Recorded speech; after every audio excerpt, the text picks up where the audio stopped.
Hai Stockbitor, masih sama saya Dodi dan di video ini kita akan bahas kategori bias yang pertama yaitu emotional bias. Manusia punya sisi logis dan juga sisi emosional. Dua sisi ini punya peran dalam pengambilan keputusan orang. Nah, kali ini kita akan bahas bagaimana sisi emosional orang bisa saja bikin kesalahan dalam menilai suatu situasi. Ini yang disebut dengan emotional bias. Emotional bias ini berasal dari intuisi dan perasaan, sehingga perhitungannya tidak lagi melibatkan hal-hal yang logis. Dibandingkan dengan cognitive bias, kesalahan cara berpikir akibat emotional bias ini lebih sulit buat ditelusuri karena asalnya dari perasaan atau dorongan hati. Meskipun begitu, bukan berarti kita tidak bisa menghindari bias ini. Soalnya, bias-bias ini juga tetap punya gejala yang bisa dilihat polanya. Setelah itu kita cari jalan keluarnya. Oke, yuk kita langsung masuk ke tipe bias pertama yaitu loss aversion bias alias menghindari kerugian. Sadar atau tidak sih, secara psikologis manusia punya kecenderungan untuk merasa kalau kerugian itu bobotnya lebih besar daripada keuntungan. Misalnya nih, kamu sedih gara-gara rugi 10 juta. Tapi ketika kamu untung 10 juta, rasa bahagianya tidak sebesar kesedihan ketika kamu rugi. Nah, karena bobot yang tidak seimbang ini, kita jadi lebih sering berusaha supaya tidak rugi, alih-alih berusaha memaksimalkan potensi keuntungan. Padahal sebetulnya secara matematis keduanya punya nilai yang sama, yaitu 10 juta. Buat mengatasi bias ini, investor harus paham kalau rugi di investasi itu adalah hal yang wajar. Yang penting adalah selalu ukur risk and reward sebelum berinvestasi dan melakukan evaluasi portfolionya secara berkala. Next, kita kenalan sama overconfidence bias. Dari namanya, kita sudah tahu kalau bias ini muncul karena seseorang punya rasa percaya diri yang berlebihan terhadap analisisnya. Kecenderungan tersebut membuat orang akan merasa bahwa analisis dan pendapatnya itu paling benar dan meremehkan pendapat orang lain yang mungkin sebenarnya lebih relevan dan akurat. Nah, overconfidence bias ini berbahaya bagi investor kalau tidak diperbaiki. Bayangkan saja kalau kamu pede banget sama analisis satu saham yang menurut kamu bisa cuan yang banyak, saking pedenya kamu berinvestasi dalam jumlah yang sangat banyak di saham itu. Dan yang lebih buruk, kalau analisisnya salah dan ternyata rugi, dia bakal rugi banget karena tidak ada saham lain di portfolionya yang bisa mengcover kerugiannya. Bias ini bisa dihindari dengan bersikap realistis dengan kemampuan yang kita miliki dalam menganalisis dan pada saham yang kita investasikan. Jangan sampai kena juga sama yang namanya Dunning-Kruger effect, sebuah bias saat orang terlalu melebih-lebihkan kemampuannya. Biasanya hal ini terjadi sama investor pemula yang suka kepedean sama skill analisisnya. Dan yang ketiga, self-control bias. Dan sesuai dengan namanya, bias ini bikin seseorang cenderung kesulitan untuk mengontrol dirinya sendiri. Dalam investasi dan keuangan, bias ini menimbulkan perilaku yang sering bikin orang gagal dalam mencapai tujuan jangka panjangnya, karena keputusannya berorientasi pada kesenangan jangka pendek. Yah, intinya sih kurang disiplin gitu. Mungkin investor ini sadar kalau dia harus invest supaya hari tuanya bisa nyaman. Tapi perjalanannya memang banyak godaan. Tiap gajian bukannya investasi, tapi malah dialokasikan untuk belanja, untuk memuaskan keinginan jangka pendeknya. Nah, kalau gini terus bisa-bisa tabungan dan investasinya tidak bisa nalangin hidupnya di hari tuanya. Buat menyiasatinya, investor bisa bikin budgeting buat spending dan juga investasi. Dan itu pun perlu direview secara berkala apakah formulanya bekerja atau tidak. Kalau sudah punya ini, setidak-tidaknya investor jadi punya alat untuk mengontrol keuangannya. Sehabis self-control bias, kita punya status quo bias. Bias ini bisa bikin seseorang punya kecenderungan untuk tidak mengambil keputusan yang bisa mengubah keadaan. Nah, dia bisa prefer berada di kondisi yang sama terus karena itu sudah jadi zona nyaman buat dia. Dia merasa takut sama resiko-resiko yang mungkin terjadi andai kata dia keluar dari zona nyamannya tadi. Padahal bisa jadi dengan dia ambil keputusan yang berbeda, manfaatnya akan lebih banyak buat dia.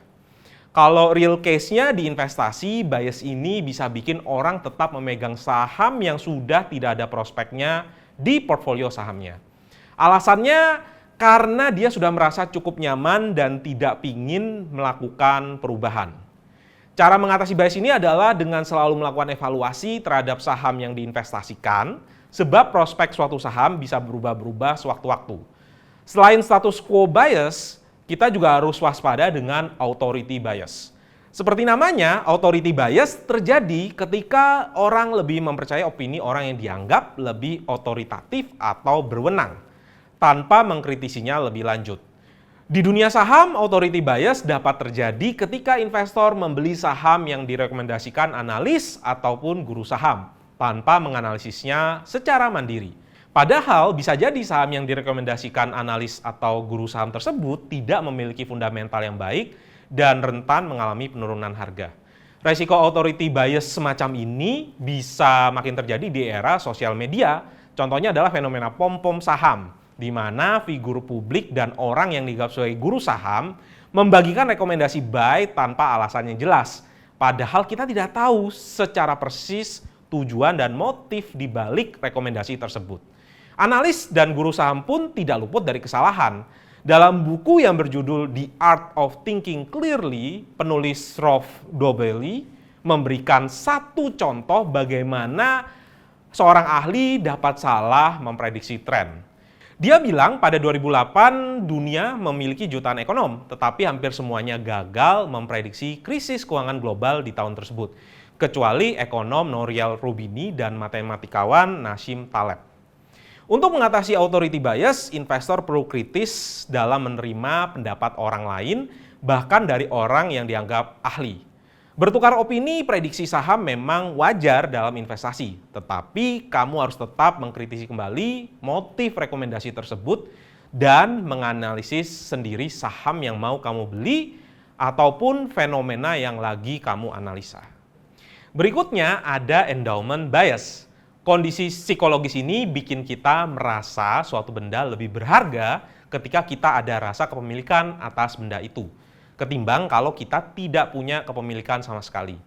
Secara irasional, kita suka memberikan atribut-atribut yang meninggikan nilai barang yang kita punyai. Misalnya, kita bilang saham itu lebih prospektif, fundamentalnya lebih bagus, dan hal-hal lain yang meninggikan saham tersebut. Jadinya kita menganggap saham itu lebih bernilai daripada seharusnya. Padahal benda apapun termasuk saham punya nilai ekonomi yang sama. Entah ketika kita memiliki itu ataupun ketika kita tidak punya saham tersebut. Bias ini bisa bikin investor menilai saham lebih berharga daripada saham lainnya. Kalau seperti ini, dia bakal kehilangan kesempatan untuk bisa mengganti saham tersebut dengan saham yang lainnya yang punya potensi menghasilkan return lebih baik. Solusinya adalah dia harus membatasi keterlibatan emosional dengan saham yang dia punyai dan lebih objektif lagi dalam menilai suatu saham. Dan yang terakhir di chapter emotional bias, kita punya regret aversion bias. Kali ini si investor ingin menghindari penyesalan akibat salah ambil keputusan investasi. Nah, ini kita bisa bagi menjadi dua, yaitu menyesal karena melakukan sesuatu dan menyesal karena tidak melakukan sesuatu.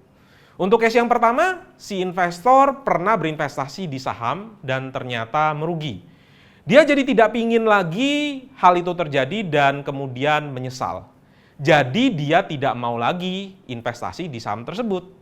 Case kedua adalah si investor pernah menjual saham setelah naik sekian persen dan ternyata setelah dia jual sahamnya terbang tinggi. Dan dia juga menyesal di hal tersebut. Besok-besok ketika dia memegang saham yang lagi naik, dia tidak mau jual karena takut menyesal lagi andai kata saham tersebut besoknya terbang. Ini bisa bikin si investor kehilangan potensi keuntungan yang bisa dia dapatkan kalau dia menjual saham tersebut. Sikap seperti ini bisa bikin tujuan investasi si investor malah tidak tercapai karena uangnya tidak pernah tumbuh.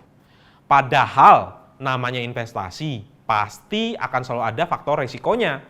Supaya terhindar dari bias ini, investor perlu disiplin dengan strategi mereka dan memiliki pikiran yang lebih terbuka pada setiap kemungkinan. Dengan begitu, ketika terjadi hal di pasar yang tidak sesuai dengan ekspektasinya, mereka bisa lebih menerima kenyataan. Nah, sebagai penutup, emotional bias muncul karena kita punya intuisi yang berperan di dalam pengambilan keputusan investasi. Keterlibatan intuisi harus kita jaga di level yang wajar supaya keputusan investasi kita tetap rasional. Secara garis besar, emotional bias dapat diatasi dengan memproses keputusan kita secara lebih objektif. Misalnya dengan bikin strategi, menganalisa lebih dalam, dan mengevaluasi hasil dari strategi kita tadi.